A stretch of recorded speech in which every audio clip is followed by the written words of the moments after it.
and ever after. Kia ora tātou. I'm going to call Claire Curran. Claire Curran. Thank you, Mr. Chair.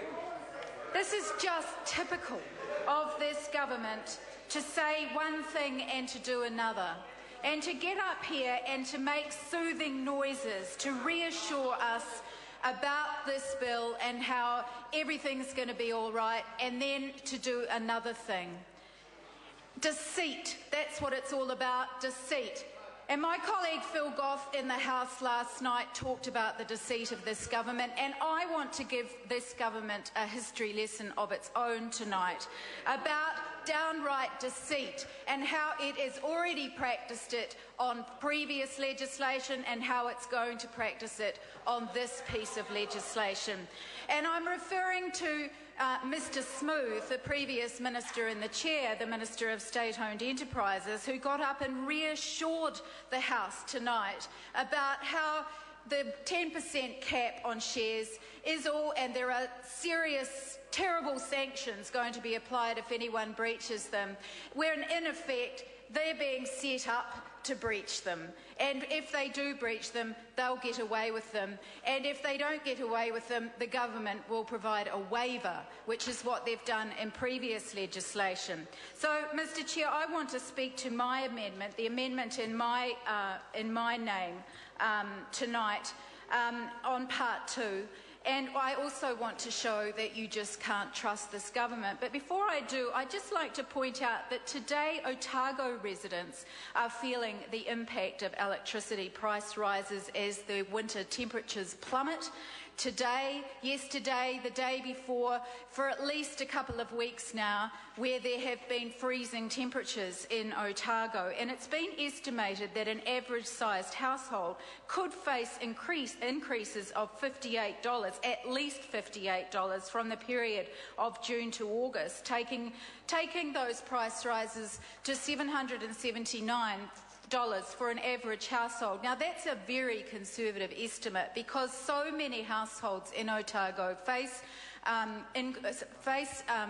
costs of around $400 to $450 a month for their electricity bill. Any price rise on top of that is going to make things difficult.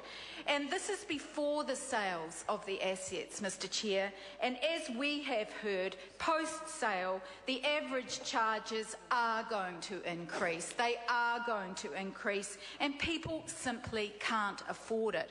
Those kind of price rises, those kind of costs on the average family are just simply not sustainable. And as you know, not you, Mr Chair, but as every member in this House knows, as every resident in Otago knows, as every household in this country knows, that price rises of electricity are going to go up following the sale of these energy companies. Mr Chair, I'm speaking to Clause 16. In Part 2, Section 45T, which addresses the effect of exceeding a 10% limit on shares in the sold-off energy companies. Now, 45T sets out the effect of a person who exceeds the 10% cap, and we've heard that the person who breaches the cap will have to comply with any written notice from the company to ensure that that 10% limit isn't exceeded, that they have to remedy it within 60 days, and that they may have their voting rights taken away and their shares taken away should they exceed it. Such terrible sanctions they are, but where, as you've heard, where is the compliance on this? Where is the teeth? This is a toothless piece of legislation. It's a joke. It's cloud cuckoo land. There's no serious penalty in this legislation. Mr Chair, even in this time last year, this House was debating a piece of legislation. It was the Telecommunications Amendment Bill. It was a serious piece of legislation. In that legislation, there were significant financial penalties. Now, the Labor Party at the time argued that those financial penalties didn't go far enough. We did manage to get them from $5 million up to $10 million per breach of the law. And we had to argue pretty strongly for that. But that was $10 million, Mr Chair. $10 million for a breach of that legislation and of telecom, essentially, because the legislation, Mr. Chairman, because the legislation enabled telecom to be handed more or less $1 billion to roll out ultra-fast broadband. But if they breached the provisions in the legislation, the key provisions, they were going to be handed down a $10 million penalty. Now, the SOP in my name, Mr. Chair, requires that there be $1 million, $1 million, 1/10 of that. If the 10% cap is exceeded, $1 million. I don't think that's unreasonable. Do other members of the House think that's unreasonable? It's not unreasonable. It is compared with another piece of legislation, which it was essentially around another important policy that this government was pushing out. $10 million for breaching. So a $1 million penalty is not unreasonable. If you do not have a financial sanction, you do not have a sanction that is going to dissuade people from breaking it. So that's one point I'd like to make, Mr. Chair. The second point is that this government can't be trusted to follow through on this part of the bill around the 10% cap. And I'd like to tell you why.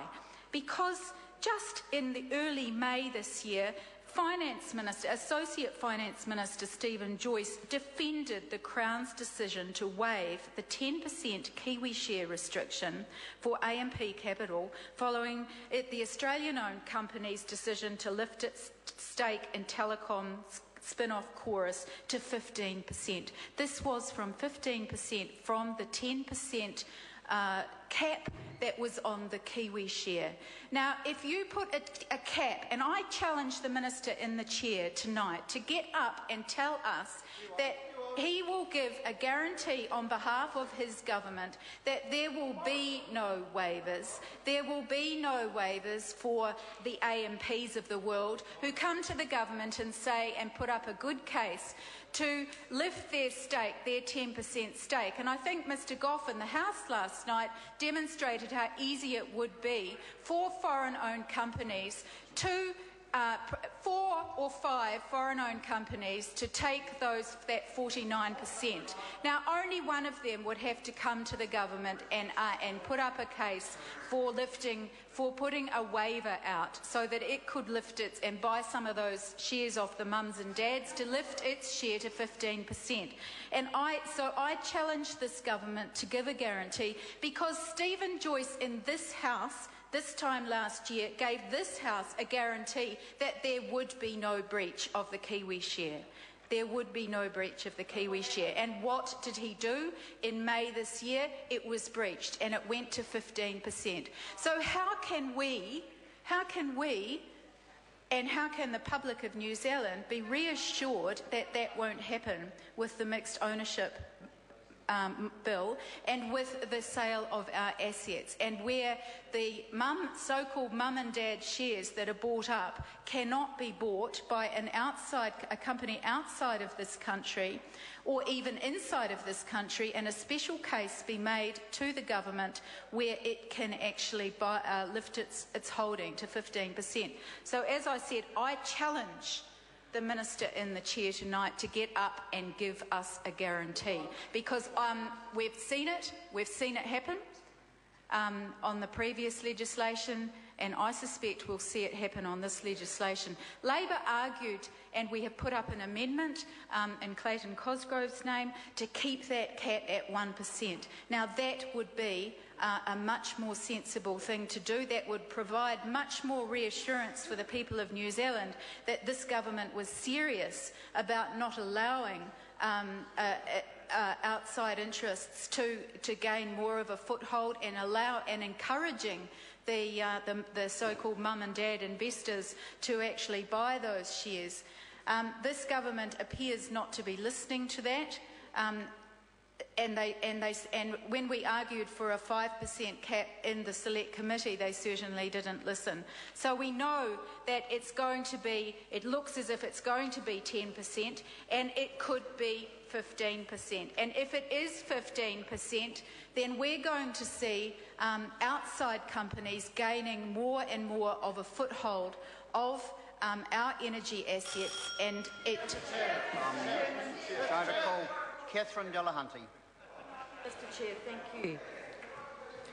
Mr. Chair,